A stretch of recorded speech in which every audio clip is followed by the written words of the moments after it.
Kafka हिबिनो एक cleaner के रूप में काम करता है और काइजू के शरीर को डिस्पोज करता है, जिन्हें एंटी काइजू डिफेंस फोर्स द्वारा खत्म कर दिया गया है। यह एक मिलिट्री ऑर्गेनाइजेशन है जो जापान को काइजू से बचाती है। शुरू में डिफेंस फोर्स का हिस्सा बनना चाहते हुए काफ्का ने बहुत बूढ़ा होने से पहले टेस्ट पास करने में फेल होने के बाद हार मान ली, लेकिन पता चला कि डिफेंस फोर्स ने हाल ही में रिक्रूटमेंट की उम्र 32 कर दी है, जिससे वह फिर से एलिजिबल हो गया है। काम पर काफ्का और उसके नए कोवर्कर और aspiring defence force member Reno Ichikawa पर एक योजू द्वारा हमला किया जाता है, जिसे होंजस कहा जाता है। योजू को रोकने के बाद दोनों को डिफेंस फोर्स के 3rd डिवीजन द्वारा बचा लिया जाता है, जिसकी कैप्टन मीना आशिरो हैं। काफ्का की बचपन की दोस्त, जिसके साथ उसने काइजू से मिलकर लड़ने का वादा किया था। बाद में एक हॉस्पिटल में रेनो के एनकरेजमेंट पर काफ्का एक आखिरी बार डिफेंस फोर्स में शामिल होने की कोशिश करने का फैसला लेता है। हालांकि काफ्का पर एक परजीवी काइजू हमला करता है जो उसके मुंह से उसके शरीर में घुसता है और उसे ह्यूमन काइजू हाइब्रिड में बदल देता है। एक मरीज काफ्का की पोजीशन की रिपोर्ट करता है, जिससे उसे और रेनो को भागने पर मजबूर होना पड़ता है। पोस्ट क्रेडिट सीन में मीना को अपनी स्क्वाड के साथ अस्पताल में मौजूद काइजू को खत्म करने के लिए बुलाया जाता है, जहां मीना अपनी स्क्वाड को उस जगह पर जाने का ऑर्डर देती है जहां काइजू की रिपोर्ट की गई थी। काफ्का और रेनो डिफेंस फोर्स से छिपने के लिए हॉस्पिटल छोड़ देते हैं। जब दोनों भाग रहे होते हैं तो काफ्का एक योजू को देखता है जो अंडरग्राउंड से निकलता है और पास के एक घर पर हमला करता है, जिसमें एक औरत और उसकी बेटी फंस जाती है।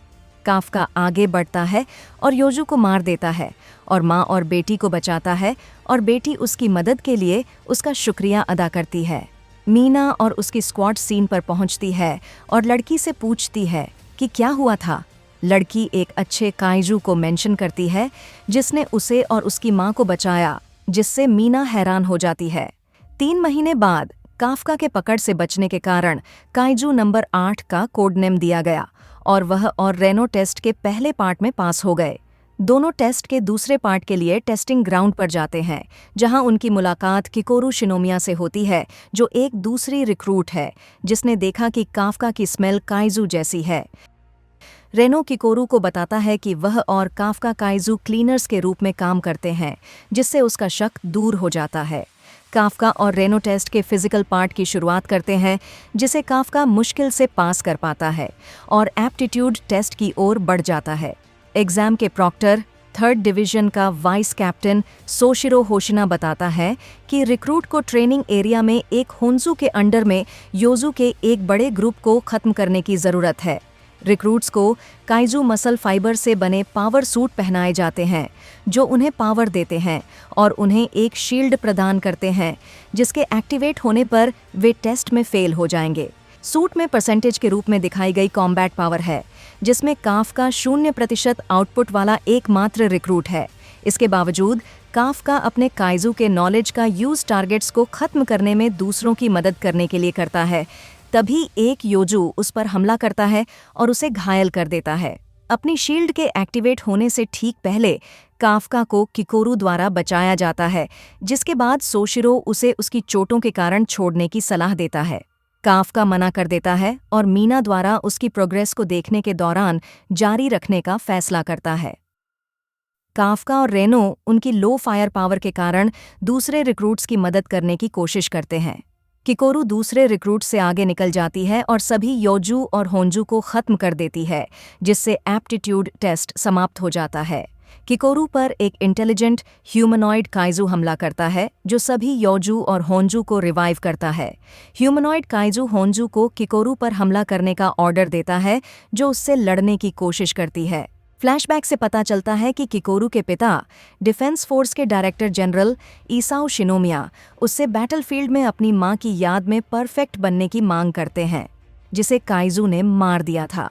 अपने एफर्ट्स के बावजूद किकोरू बुरी तरह घायल हो जाती है और जब वह मरने वाली होती है तो काफ्का आता है, ट्रांसफॉर्म होता है और होंजू को मार देता है। तभी किकोरू बेहोश हो जाती है। मीना और सोशिरो नष्ट हो चुके होंजू का सर्वे करते हैं। सोशिरो को शक है कि यह 3 महीने पहले मारे गए काफ्का के योजू से जुड़ा है। जब किकोरू अस्पताल में ठीक हो रही होती है तो सोशिरो उससे पूछता है कि क्या उसने रिवाइव्ड होंजू को मार दिया है। किकोरू झूठ बोलती है और कहती है कि उसने ऐसा किया है। बाद में ह्यूमनॉइड काइजू इंसिडेंट के बारे में एक न्यूज़ रिपोर्ट सुनता है और अपना रूप बदलकर एक ह्यूमन काइजू क्लीनर का रूप ले लेता है। टेस्ट समाप्त होने के साथ रेनो और किकोरू को डिफेंस फोर्स में ऑफिसर्स के रूप में शामिल किया जाता है, जबकि काफका को सोशिरो की सिफारिश पर आगे की ट्रेनिंग के लिए एक कैडेट के रूप में लिया जाता है। हालांकि सीक्रेटली सोशिरो को शक है कि काफका कुछ छिपा रहा है, क्योंकि टेस्ट के दौरान 9.8 फॉर्टिट्यूड लेवल की रीडिंग आने पर उसके वाइटल्स का पता नहीं चल रहा था। किकोरू काफका और रेनो से काफका की पावर के बारे में बात करती है और इसे सीक्रेट रखने का वादा करती है और काफका को सावधान रहने की सलाह देती है, क्योंकि डिफेंस फोर्स उसे जल्द ही खत्म कर देगी, क्योंकि नंबर्ड काइजू का यूज और पावरफुल इक्विपमेंट बनाने के लिए किया जाता है। काफका और Reno recruits Iharu Furuhashi, Haruichi Izumo और आओई कागुरागी से दोस्ती करते हैं। काफका बताता है कि वह और मीना बचपन के दोस्त हैं, जिसे सोशिरो सुन लेता है। बाद में काफका और सोशिरो मीना से किए गए काफका के वादे के बारे में बात करते हैं और कहते हैं कि काफका मीना के साथ रहना चाहता है, जिसे सोशिरो उसे जगह लेने के चैलेंज के रूप में देखता है। उनकी बातचीत एक अलार्म द्वारा बीच में ही रोकी जाती है, जो एक नई काइजू इमरजेंसी का संकेत देता है। थर्ड डिवीजन सागा मिहारा में आने वाले एक बड़े फंगल टाइप के होंजू को खत्म करने के लिए एक ऑपरेशन शुरू करता है। मीना अपने पर्सनल वेपन, एक विशाल हाथ में पकड़ने वाली टोप का यूज करती है, अपनी पूरी कॉम्बैट पावर का यूज करते हुए होंजू को खत्म करने के लिए। होंजू के डिस्ट्रक्शन से छोटे योजू का झुंड निकलता है, जो शहर की ओर बढ़ना शुरू कर देता है। काफका और बाकी डिवीजन को आगे की तबाही को रोकने के लिए उन्हें खत्म करने का काम सौंपा जाता है। काफका अपनी लो अनलीश्ड कॉम्बैट पावर के कारण कॉम्बैट में मदद करने के लिए स्ट्रगल करता है, इसलिए वह एक मृत योजू को काटता है, उसका कोर और रिप्रोडक्टिव ऑर्गन्स का एक सेट ढूंढता है, जो उसे मरने के बाद भी अपनी संख्या बढ़ाने देता है। सोशिरो ने काफका को उसकी मदद के लिए धन्यवाद दिया और इन्फॉर्मेशन दूसरे प्लेटून्स तक फैला दी। जब रेनो और इहारू शहर के एक हिस्से में योजू को खत्म करते हैं, तो उनका सामना उस ह्यूमनॉइड काइजू से होता है जो ह्यूमन फॉर्म में, जहां वह हैरान होता है कि कैसे डिफेंस फोर्स को योजू की एनाटॉमी के बारे में पता चला। ह्यूमनॉइड काइजू रेनो और इहारू पर हमला करता है, जिससे रेनो और इहारू गंभीर रूप से घायल हो जाते हैं।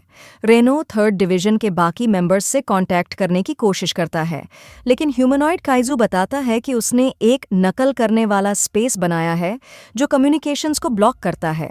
रेनो और इहारू उसे हराने की कोशिश करते हैं, लेकिन आसानी से हार जाते हैं। जैसे ही ह्यूमनॉइड काइजू उन दोनों को मारने वाला होता है, काफका आ जाता है और उसे आसानी से हरा देता है। हालांकि थर्ड डिवीजन के 2 ऑफिसर्स आते हैं जो काफका को ह्यूमनॉइड को खत्म करने से रोकते हैं और वह भाग जाता है। काफका इलाके से भागकर एक गली में छिप जाता है, जहां उसे सोशिरो मिलता है, जो उस पर हमला करता है और उस पर रेनो और इहारू पर हमला करने का आरोप लगाता है। सोशिरो अपने सूट से लिमिटर हटाता है ताकि वह अपनी फुल अनलीश्ड कॉम्बैट पावर का इस्तेमाल कर सके और थर्ड डिवीजन को बताता है कि वह काइजू नंबर 8 को न्यूट्रलाइज कर रहा है। काफका वाइस कैप्टन को चोट पहुंचाए बिना भागने के लिए काफी देर तक खुद का बचाव करता है। सोशिरो काफका के उसे नष्ट करने के इरादे का पता लगा लेता है, लेकिन काफका उसके हमले का सफलतापूर्वक मुकाबला करता है, वाइस कैप्टन की तलवार तोड़ देता है और पहचान से बचते हुए भाग जाता है। सोशिरो मीना को बताता है कि उसे शक है कि काइजू नंबर 8 एक डाई काइजू हो सकता है, जो काइजू का एक रेयर और पावरफुल टाइप है। ह्यूमनॉइड काइजू, जिसे अब डिफेंस फोर्स द्वारा काइजू नंबर 9 के रूप में पहचाना जाता है, एक आदमी को मारता है और उसे अब्जॉर्ब करता है और छिप जाता है। मिशन के खत्म होने के बाद थर्ड डिवीजन अपनी सक्सेस और रेनो और इहारू के ठीक होने का जश्न मनाने के लिए एक पार्टी रखता है। सोशिरो कहता है कि मिशन में उनके कंट्रीब्यूशंस के कारण काफका अब ऑफिशियली डिफेंस फोर्स का हिस्सा है और बाद में मीना द्वारा प्रमोट किया जाता है, जो काफका को बताती है कि यह सोशिरो की सिफारिश पर किया गया था। जब मीना नंबर 9 के बारे में हेडक्वार्टर्स में एक मीटिंग के लिए बेस छोड़ती है, तो काफका सोशिरो से मिलने जाता है, जहां वह ट्रेनिंग ले रहा होता है और उसके भरोसे के लिए उसे धन्यवाद देता है। जब यह हो रहा होता है, बेस के ऊपर आसमान में एक नए ह्यूमनॉइड काइजू के अंडर में उड़ने वाले काइजू का एक ग्रुप 3rd डिवीजन बेस पर हमला करने की तैयारी करता है। उड़ते हुए काइजू का ग्रुप 3rd डिवीजन बेस पर उतरता है और हमला शुरू करता है। सोशिरो डिफेंस एफर्ट्स को लीड करता है क्योंकि मीना अभी भी हेडक्वार्टर्स में है। काफका काइजू को वाइवर्न टाइप्स के रूप में पहचानता है, जो आमतौर पर अकेले रहते हैं, और यह इंफॉर्मेशन सोशिरो और डिवीजन के बाकी लोगों को देता है। सोशिरो का कहना है कि वाइवर्न एक लीडर के अंडर में एक साथ आ रहे हैं। लीडर की पहचान एक और इंटेलिजेंट ह्यूमनॉइड काइजू के रूप में की जाती है, जिसका फॉर्टिट्यूड लेवल 8.3 है, जो इसे एक डाइकाइजू के रूप में क्लासिफाई करता है। ह्यूमनॉइड सोशिरो पर हमला करता है क्योंकि वह बेस पर स्ट्रॉन्गेस्ट फाइटर है। जब यह हो रहा होता है, रेनो, इहारू, हारुइची और आओई किकोरू की मदद से दूसरे वाइवर्न को ख़त्म करने की कोशिश करते हैं, जिसे पहले ख़त्म किए गए होन्जू के अवशेषों से बने एक पर्सनल वेपन के रूप में एक कुल्हाड़ी दी गई थी। सोशिरो ह्यूमनॉइड से लड़ना जारी रखता है और उसे ट्रेनिंग ग्राउंड्स तक ले जाता है, अपनी पूरी कॉम्बैट पावर का यूज़ करता है और लगभग उसके कोर को डिस्ट्रॉय कर देता है। हालांकि ह्यूमनॉइड अपने कोर को बरकरार रखता है और ट्रांसफॉर्म होता है, जिससे उसका साइज और फॉर्टिट्यूड लेवल 9.0 हो जाता है, जहां वह आगे की लड़ाई के लिए तैयार होता है। सोशिरो की ह्यूमनॉइड के खिलाफ लड़ाई जारी है, लेकिन उसके सूट से उसके शरीर पर पड़ने वाले स्ट्रेन के कारण उसका पूरा आउटपुट बंद हो जाता है। लड़ाई के दौरान उसे याद आता है कि उसके पिता और सुपीरियर्स ने उसे डिफेंस फोर्स में शामिल होने से मना कर दिया था क्योंकि वह फायर आर्म्स को ठीक से नहीं चला सकता था। उसे आश्चर्य हुआ कि मीना ने उसे अपने डिवीजन में शामिल होने के लिए कहा क्योंकि उसकी स्किल्स फ्यूचर के छोटे काइजू के खिलाफ यूजफुल हो सकती हैं। मीना द्वारा दिखाए गए भरोसे को याद करते हुए सोशिरो फिजिकल स्ट्रेन के बावजूद तब तक लड़ना जारी रखता है जब तक कि ह्यूमनॉइड उसे पकड़ नहीं लेता। काफका उसे बचाने के लिए ट्रांसफॉर्म होने लगता है, लेकिन मीना की समय पर वापसी और किकोरू की मदद से 3rd डिवीजन काइजू को वश में कर लेता है।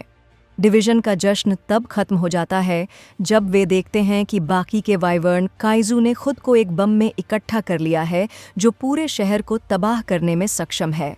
कोई चॉइस न होने पर काफका सबके सामने अपने काइजू रूप में बदल जाता है, बम को रोकने के लिए छलांग लगाता है, उसे शहर से दूर एक्सप्लोड करने के लिए मुक्का मारता है। जैसे ही धूल साफ होती है, मीना और बाकी डिवीजन काफका को हिरासत में लेने के लिए उसके चारों ओर आते हैं।